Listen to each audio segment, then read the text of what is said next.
It may be a small country, but getting around Rwanda is slow work, particularly difficult when it's market day and you have to deliver your produce.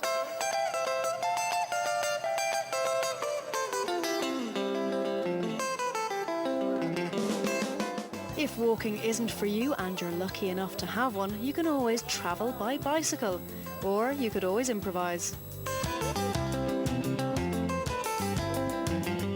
Even in our luxurious Jeep, it's a long, bumpy ride on the tough Rwandan roads.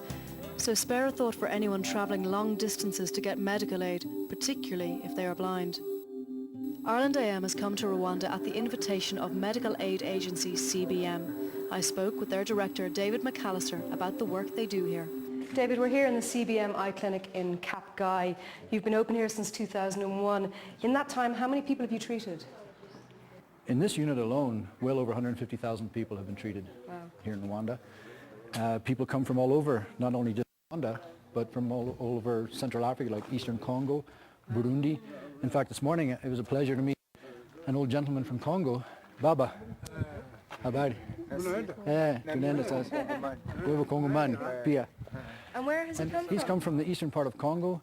He's walked in with his family for 2 weeks.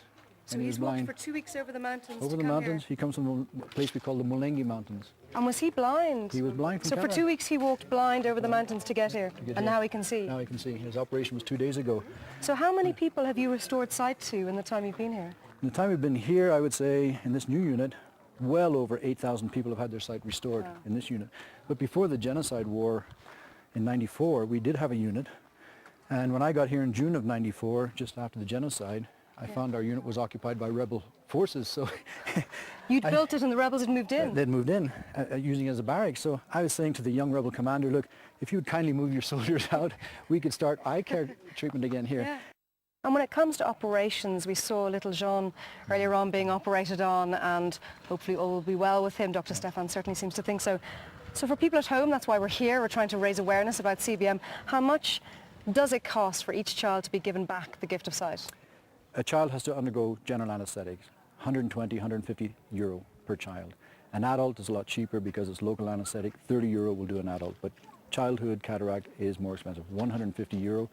But like you saw little John, he will see, and he will see the rest of his life. So for 150 euro, he's able to see his mother, his friends, everything around him, the gift of sight. Yeah. Fantastic I work, think David. it's money worth spending, but I would say that, wouldn't I? You would, but then so would John's mother. She would indeed. Someone else who's benefited from the eye clinic here in Cap Guy was a little girl with a very big smile, Sandrine. Stefan, we have gorgeous Sandrine here, and she's a success story of what you do here. Can you tell us about Sandrine's case? Sandrine is a 2 year and a half girl who was operated 1 year and a half for bilateral cataract. And so a year and a half ago she could not see at all? She could not see at all, yes. It was just perception of light, and she was sitting at home with her mother, and she was operated first on one eye, then a couple of months later the other eye. And then later on we prescribed her glasses. Do all children who get a cataract operation need to wear glasses? Well, the normal lens can focus. You can focus near and far distance. After the cataract operation, you cannot have both at the same time. You wear either glasses for near or for distance. But Sandrine can obviously see everything around her. And this is typical for children who have this operation, literally from blind to full sight with this simple operation. That's right. That's right. A great success story, because she's gorgeous. Hey, Sandrine, if I'd been a little bit of a minx. Tomorrow I am on the road again with the CBM team to meet Fidel, a 90-year-old man who has been blind for 20 years. I'll be following him from his village through surgery and there with him for the moment when his sight is restored. If you want to support the work of CBM, you can make a donation by calling 1850 930 383, or you can visit their website at www.cbm.ie, or you can send your donation to CBM Ireland, MTech Building, Monaghan.